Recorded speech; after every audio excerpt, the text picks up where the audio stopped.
In this video, I'll be unboxing and doing a very quick test of the NexiGo N930E Webcam.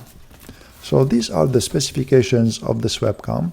The most important ones are that it is a Full HD webcam. It has 30 frames per second, and it has a ring light on 3 settings, and it has an autofocus. And also, of course, it has a built-in microphone. So this is the webcam. It is nicely built.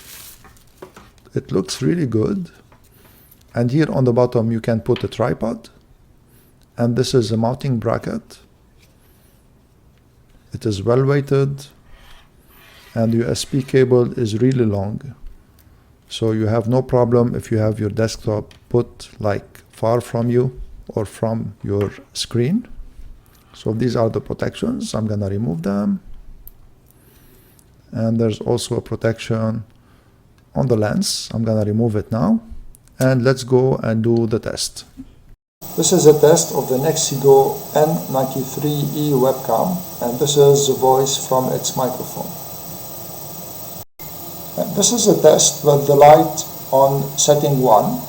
Let me see the light on setting 2. This is on setting 2. Of course, it will be more and more exposed.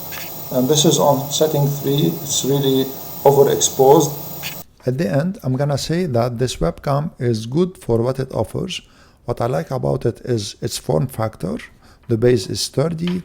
You can put it on a tripod. And also the ring light is also very nice. And the autofocus is a good feature in this price range. What I like less is the exposure of this camera. So if there is light, it will be overexposed. But this can be adjusted by the lighting. And also the built-in microphone has some hissing sound, as you noticed. Other than that, this webcam is good. So I'm gonna thank you all for watching my video and hope to see you in the next video.